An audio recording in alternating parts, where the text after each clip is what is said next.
ഇന്ന് എൻ്റെ എല്ലാ കൂട്ടുകാർക്കും നമസ്തേ. ഇന്ന് ഞാനൊരു നല്ല അടിപൊളി നെയ്യപ്പമാണ് ഉണ്ടാക്കുന്നത്. ഈ നെയ്യപ്പം ആർക്കും ഇഷ്ടപ്പെടാത്ത എല്ലാവർക്കും ഇഷ്ടമായിരിക്കും എന്ന് ഞാൻ വിചാരിക്കുന്നു. നല്ല ക്രിസ്പിയാണ്, പുറത്തും നല്ല ക്രിസ്പിയും അകത്തും നല്ല സോഫ്റ്റ് ആയിട്ടിരിക്കുന്ന നെയ്യപ്പമാണ് കേട്ടോ. അപ്പോൾ വീഡിയോ അവസാനം വരുന്ന കാണണം കേട്ടോ. നല്ല സോഫ്റ്റ് നെയ്യപ്പാണിത്. അതുകൊണ്ട് അകത്തു നിന്നൊക്കെ നല്ല ഫില്ലിങ് നല്ല ഇതായിട്ടൊക്കെ വന്നിട്ടുണ്ട്. അപ്പോൾ അത് വാച്ച് ചെയ്യുക വീഡിയോ. ഓക്കെ, തുടങ്ങാം. ഞാനൊരു കപ്പ് അരിപ്പൊടി എടുത്തിട്ടുണ്ട്. ഇത് ഞാൻ വീട്ടിൽ തന്നെ പൊടിച്ച് തയ്യാറാക്കിയതാണിത്. പച്ച അരിപ്പൊടിയാണ്, വറുത്തിട്ടില്ല. അപ്പോൾ ഇനി ഇത് നമുക്ക് മിക്സിയുടെ ജാറിലേക്ക് ഇടാം. ഇത് മിക്സിയുടെ ജാറിൽ ഞാനിത് പൊടിച്ചെടുത്തത് തന്നെയാണ്, അരിപ്പൊടി പൊടിച്ചെടുത്ത ജാറ് തന്നെയാണ് കേട്ടോ.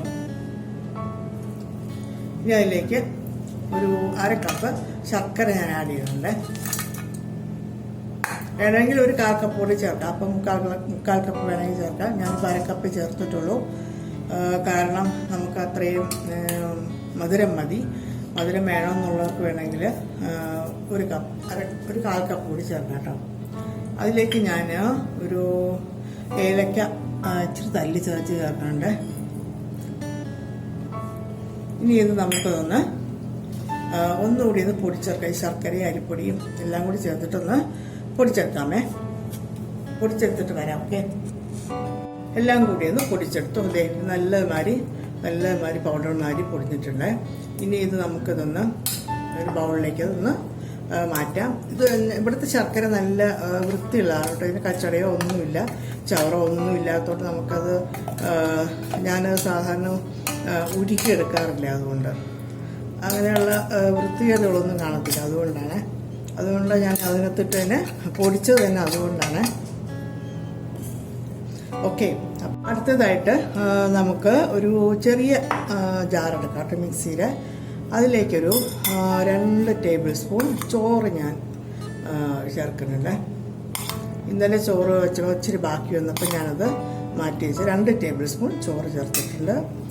അതിലേക്ക് ഒരു 2 ടേബിൾ സ്പൂൺ ഈ അരിപ്പൊടി പൊടിച്ചും കൂടി ചേർക്കുന്നുണ്ട്. കാരണം ഇത് ചോറ് നല്ലോണം അരിഞ്ഞു വരാൻ വേണ്ടിയിട്ടാണ് ഈ പൊടിയും കൂടി ചേർക്കുന്നത്. ശർക്കരയും കൂടി ഉള്ളതുകൊണ്ട് അതിനകത്ത് നല്ലോണം അരിഞ്ഞു വരും കേട്ടോ. അത് നല്ല വെള്ളമാതിരി അരിഞ്ഞു വരും. അതുകൊണ്ടാണ് ഞാനിത് അങ്ങനെ ചേർത്തത്. ഇനി ഇത് നമുക്കൊന്ന് അരച്ചെടുത്തിട്ട് വരാം.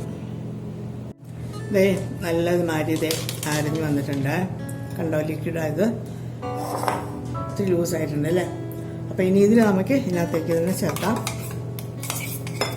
ആദ്യം പൊടിച്ച് വെച്ച മിക്സറിലേക്ക് ചേർക്കാം കേട്ടോ. ഇനി നമുക്ക് നല്ലോണം മിക്സ് ചെയ്യാം.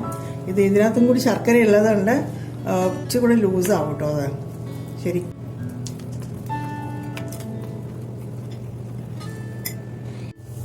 ഇത് ചെറിയൊരു പാൻ വെച്ചിട്ടുണ്ട് ഞാൻ.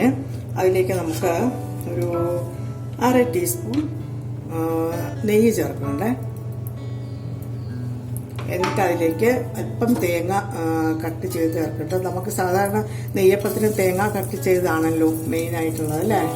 നെയ്യപ്പം എന്ന് പറയുമ്പം തന്നെ ഇച്ചിരി തേങ്ങയൊക്കെ നമുക്ക് നെയ്യപ്പം കഴിക്കുമ്പം ഇച്ചിരി തേങ്ങയൊക്കെ ഇടയ്ക്കിടയ്ക്കൊന്ന് ചതയ്ക്കുന്നത് നല്ലതല്ലേ.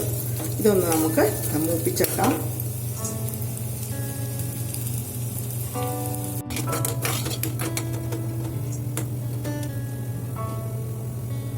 ആവശ്യത്തിന് മൂത്തിട്ടുണ്ട് കേട്ടോ. നമുക്കിനി ഫ്ലെയിം ഒന്ന് ഓഫ് ചെയ്യാമേ.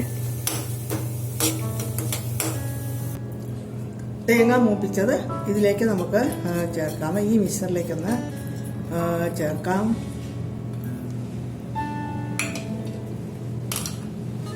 ഇനി നമുക്ക് ഒരു 1/2 ടീസ്പൂൺ കറുത്ത എള്ള് ചേർക്കുന്നുണ്ട്.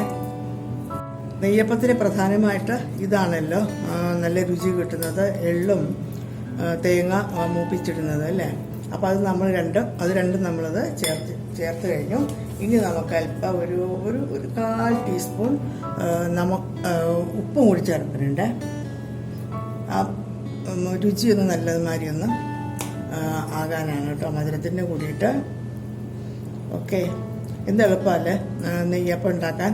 ഒത്തിരി എളുപ്പമായി. ഇത്തിരി ചോറുണ്ടെങ്കിൽ നല്ല സോഫ്റ്റ് ആയിട്ടുള്ള നെയ്യപ്പം നമുക്ക് ഉണ്ടാക്കാൻ പറ്റും കേട്ടോ. എല്ലാവരും ഒന്ന് ട്രൈ ചെയ്യണേ. ഓക്കെ. അപ്പോൾ ഇനി നമുക്കത് എളുപ്പം തന്നെ അത് എണ്ണ മൂപ്പിച്ചിട്ട് അതിനകത്തിൽ നെയ്യപ്പം ഉണ്ടാക്കാമേ. ഒത്തിരി നേരം വച്ചേക്കേണ്ട ആവശ്യമൊന്നുമില്ല. ഇപ്പം തന്നെ പെട്ടെന്ന് നമുക്കത് ഉണ്ടാക്കാം. എണ്ണ നല്ല മാതിരി ചൂടായിട്ടുണ്ട് കേട്ടോ, നല്ല മാതിരി ചൂടായി. ഇനി നമുക്ക് ഈ മിക്സ്ചർ ഒന്ന് കോരി ഒഴിക്കാമേ.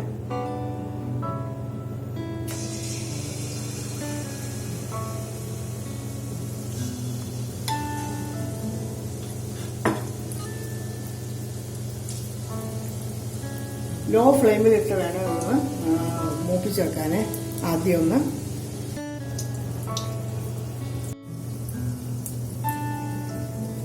ഇനി ഇതൊന്ന് തിരിച്ചിടാം. നമുക്ക് ഈ വശം കൂടി വേവിക്കാം.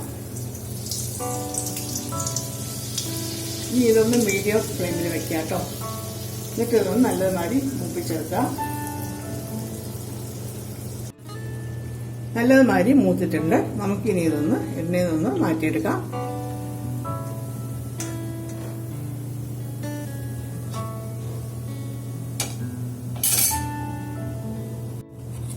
ഇതുമാതിരി നമുക്ക് ഇനി അടുത്ത നെയ്യപ്പം ഇതുമാതിരി ഉണ്ടാക്കാം.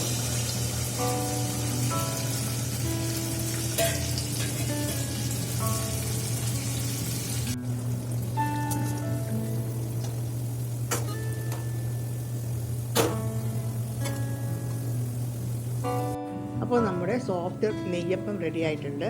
ചോറ് ചേർത്തിട്ട് ഉണ്ടാക്കിയ ഈ നെയ്യപ്പം റെസിപ്പി എല്ലാവരും ഒന്ന് ട്രൈ ചെയ്യണം കേട്ടോ. ഓക്കെ.